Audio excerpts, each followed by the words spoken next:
कहानी एक, आप कुछ भी कहो। नमोस्तु की विनम्र ध्वनि ने ऋषिराज का ध्यान भग्न किया तो उनके मुखार विंद से सहज ही मंगल आशीर्वाद प्रस्फुटित हुआ। धर्म वृद्धिरस्तु।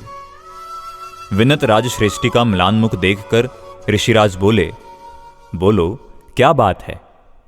अंतर के भावों को छिपाते हुए श्रेष्ठीराज कहने लगे, कुछ नहीं, बस आपके दर्शन करने ही चला आया हूं। असमय में आगमन एवं म्लान मुख सब कुछ कह रहा है, छुपाने का प्रयत्न व्यर्थ है, आवश्यक भी नहीं। महाराज, छुपाने की तो कुछ बात नहीं, पर संकोच किस बात का, जब महाराज आपकी यह पीड़ा देखी नहीं जाती, सही नहीं जाती, दिगंबरत्व का अपमान बर्दाश्त नहीं होता।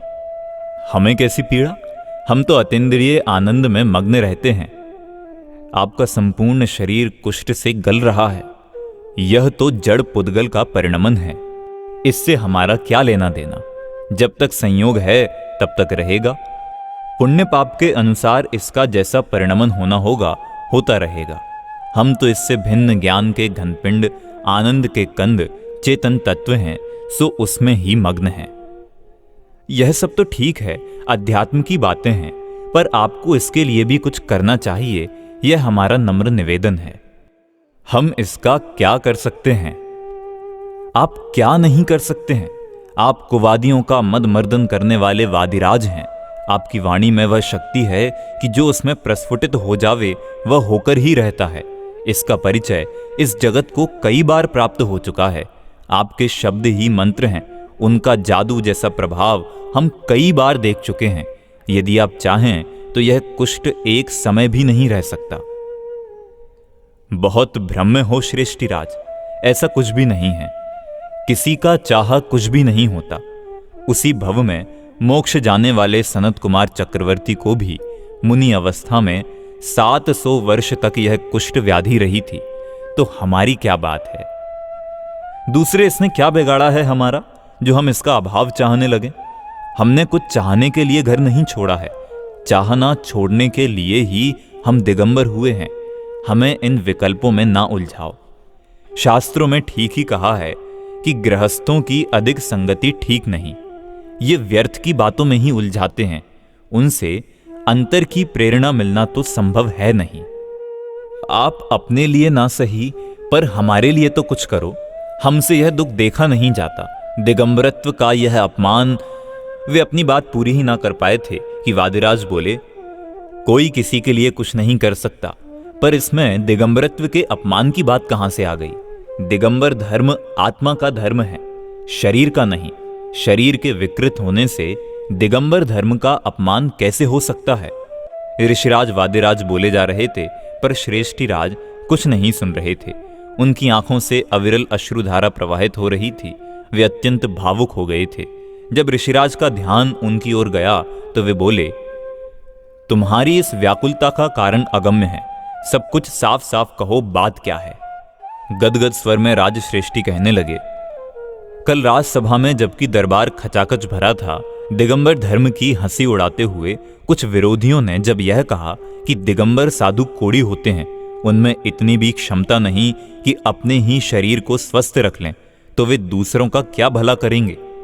दिगंबरत्व का यह अपमान मुझसे ना सहा गया और मैंने कहा कि यह सफेद झूठ है। दिगंबर साधु कोड़ी नहीं होते, वे सब कुछ कर सकते हैं। उस समय जोश में मुझे कुछ होश ना रहा और मैं यह सब कह गया। पर जब उन लोगों ने कहा कि हमने आज ही नगर में कोड़ी दिगंबर साधु देखे हैं, तो मुझे आपका ध्यान आया। पर उन लोगों ने महाराजा साहब को बहुत उकसाया, तो वे कहने लगे, हम स्वयं कल दिगंबर मुनिराज के दर्शन करने चलेंगे। शांत गंभीर ऋषिराज बोले, श्रेष्ठीवर, इतना धर्मानुराग भी ठीक नहीं कि उसके आवेग में आप सत्य का भी ध्यान न रखें। एक द्रव्य दूसरे द्रव्य का कुछ भी भला बुरा नहीं कर सकता। यह दिगंबर धर्म का अपमान नहीं, सर्वोत्कृष्ट सम्मान है, क्योंकि वस्तु स्वरूप ही ऐसा है। यह जन जन की ही नहीं, बल्कि कण कण की स्वतंत्र सत्ता का महान उद्घोष है। ऋषिराज बहुत देर तक वस्तु का सत्य स्वरूप समझाते रहे। प्रत्येक वस्तु की स्वतंत्र सत्ता एवं उसके स्वाधीन परिणमन की सम्यक स्थिति का परिज्ञान कराते रहे। पर राजश्रेष्ठी की व्याकुलता कम नहीं हुई। यद्यपि वे कुछ कह न सके, पर उनकी आंखें तो अंतर को स्पष्ट कर ही रही थीं। उन्होंने जबान से तो कुछ न कहा, पर अश्रुपूरित नेत्रों एवं अवरुद्ध गले से सब कुछ कह दिया। वे अनिमेष नेत्रों से ऋषिराज को देख रहे थे। वे ऋषिराज के करुणा विगलित मानस से कुछ आश्वस्त होना चाहते थे, पर उनमें उन्हें असंग वीतरागता के अतिरिक्त कुछ भी ना दिखा। नगर के निकटस्थ गिरी गुफा में विराजमान नग्न दिगंबर संत वादिराज के दर्शनार्थ नगर निवासी उमड़ रहे थे, क्योंकि आज सम्राट भी अपने दरबार के साथ उनके दर्शनार्थ आने वाले थे। जब गुफा के बाहर बहुत भीड़ इकट्ठी हो गई तो कोलाहल सुन ऋषिराज बाहर पधारे।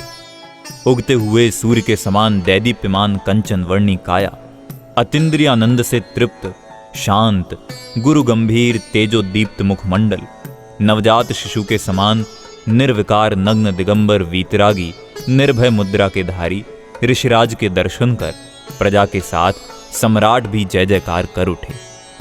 सब आश्चर्यचकित एक दूसरे की ओर देख रहे थे। श्रेष्ठीराज की आंखों से अब भी अश्रुधारा प्रवाहित हो रही थी, पर ये अश्रु आनंद के थे।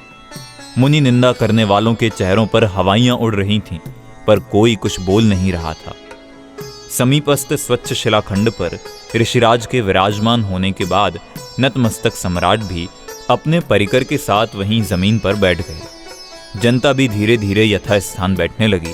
कुछ ही क्षणों में जिसको जहां स्थान मिला वह वहीं बैठ गया। जनता की मूक याचना से द्रवित हो ऋषिराज की दिव्य देशना प्रवाहित होने लगी। ऋषिराज कह रहे थे, सभी आत्मा स्वयं परमात्मा है। परमात्मा कोई अलग नहीं होते।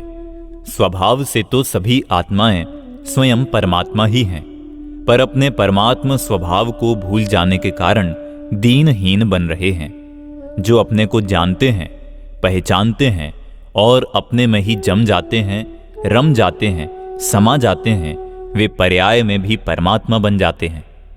जब सभी परमात्मा हैं तो फिर कौन छोटा कौन बड़ा, सभी समान ही हैं। अपने भले बुरे का उत्तरदायित्व प्रत्येक आत्मा का स्वयं का है। कोई किसी का भला बुरा नहीं कर सकता। पर के भला बुरा करने का भाव करके यह आत्मा स्वयं ही पुण्य पाप के चक्कर में उलझ जाता है, बंध जाता है। पुण्य और पाप दोनों ही बंधन के कारण हैं। पाप यदि लोहे की बेड़ी है तो पुण्य सोने की। बेड़ियां दोनों ही हैं, बेड़ियां बंधन ही हैं। धर्म तो वस्तु के स्वभाव का नाम है, उसमें फेर फार करने की बुद्धि ही मिथ्या है, अहंकार है, दुख का कारण है, दुख स्वरूप ही है। जगत के क्रम नियमित परिणमन को ज्ञाता दृष्टा भाव से स्वीकार कर लेना ही सम्यक ज्ञान का कार्य है। उसमें हर्ष विषाद उचित नहीं, आवश्यक भी नहीं। भगवान जगत के ज्ञाता दृष्टा हैं, कर्ता धर्ता नहीं। जो जगत को साक्षी भाव से अप्रभावित रहकर देख सके, जान सके, वस्तुतः वही भगवान है। भगवान बनने का उपाय भी जगत से अलिप्त रहकर साक्षी भाव से ज्ञाता दृष्टा बने रहना ही है। सभी आत्माएं अपने को जाने, पहचाने, उसी में जम जावें, रम जावें और अनंत सुखी हों।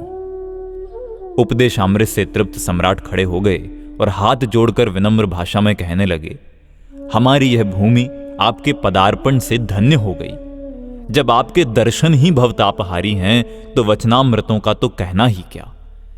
ऋषिराज किंचित मुस्कुराए, फिर बोले, किसकी भूमि? भूमि भूमि की है। यह आज तक न किसी की हुई है और न होगी। भवताप का अभाव तो स्वयं के आत्मा के दर्शन से होता है। दूसरों के दर्शन से आज तक कोई भवमुक्त नहीं हुआ और न कभी होगा। भवतापहारी तो पर और पर्याय से भिन्न निज परमात्म तत्व ही है। उसके दर्शन का नाम ही सम्यक दर्शन है, उसके परिज्ञान का नाम ही सम्यक ज्ञान है और उसका ध्यान ही सम्यक चारित्र है। अतः उसका जानना, मानना और ध्यान करना ही भव का अभाव करने वाला है। मस्तक झुकाकर सम्राट ने ऋषिराज की बात को सम्मान दिया और अपनी आंतरिक उत्सुकता ना दबा पाने के कारण उनके मुख से सहज ही निकला, हमने तो आपके बारे में सुना था कि आप कुष्ठ। उनकी बात पूरी ही ना हो पाई थी कि ऋषिराज बोल उठे, हम नहीं, हमारी यह देह अवश्य कोड़ी थी। हम तो देह देवल में विराजमान भगवान आत्मा हैं। आप भी देह देवल में विराजमान भगवान आत्मा ही हैं। मंदिर के विकृत हो जाने से उसमें विराजमान देवता विकृत नहीं हो जाते। यह तो ठीक, पर यह देह देवालय ठीक कैसे हुआ? हम नहीं जानते। हम तो यह भी नहीं जानते कि यह विकृत भी कब और कैसे हुआ। पुण्य पाप के उदयानुसार यह सब तो अपने अपने क्रमानुसार होता ही रहता है। हम किस किस को जाने, किस किस की चिंता करें। हम तो अपने में ही तृप्त हैं। क्या आपने इसके लिए कुछ भी नहीं किया? पर के परिणमन में हम कर भी क्या सकते थे? आवश्यकता भी क्या थी? भक्ति, मंत्र तंत्र। भक्ति, जिन भक्ति तो हमारा दैनिक कर्तव्य है, आवश्यक कर्तव्य है, उससे इसका क्या लेना देना? देह संबंधी मिथ्या विकल्पों में उलझना ऋषियों का कार्य नहीं। विकल्पों से होता भी क्या है? पर में कर्तृत्व के सभी विकल्प नपुंसक ही होते हैं। उनसे कुछ बनता बिगड़ता नहीं। हाँ, यदि उनका मेल कभी जगत के सहज परिणमन से सहज ही हो जावे तो अनादिकालीन मिथ्या मान्यताएं और भी पुष्ट हो जाती हैं। तो इसमें आपने कुछ भी नहीं किया, तत्संबंधी विकल्प भी नहीं। यदि मुझे ऐसा विकल्प भी होता तो वह मेरे साधुत्व के लिए अभिशाप ही होता। फिर यह देखिए, मेरी कनिष्ठा अंगुली में अब भी कुष्ठ शेष है। यदि मेरे मिटाने से मिटता तो मैं इसे शेष क्यों रखता? इस संपूर्ण संवाद को सुन रही संपूर्ण जनता के मुख से एक साथ निकला, धन्य है, धन्य है, सच्ची साधुता इसे कहते हैं। सम्राट सहित सबके हृदय गदगद हो गए। आलोचकों के हृदय भी बदल गए। उनमें से एक बोला, नकली साधु होता तो सहज संपन्न इस प्रसंग से अपने को महान सिद्ध करने का लोभ संवरण नहीं कर पाता, चाहे उससे मूल जिन धर्म की हत्या ही क्यों न हो जाती। दूसरा कहने लगा, आप सत्य कहते हैं, यश के लोभियों ने ही धर्म की मूल भावना को विकृत कर रखा है। तीसरा कहने लगा, ऋषिराज ने कुछ भी कहा हो, पर यह मूर्ख जगत उनके नाम से इसे चमत्कार के रूप में ही प्रसारित करेगा। बाद की बात तो बहुत दूर, उसी समय एक अंध भगत ने उठकर ऋषिराज के चरण छुए और ऊंचे स्वर में कहा, आप कुछ भी कहो, हम तो इसे आपका चमत्कार ही मानेंगे।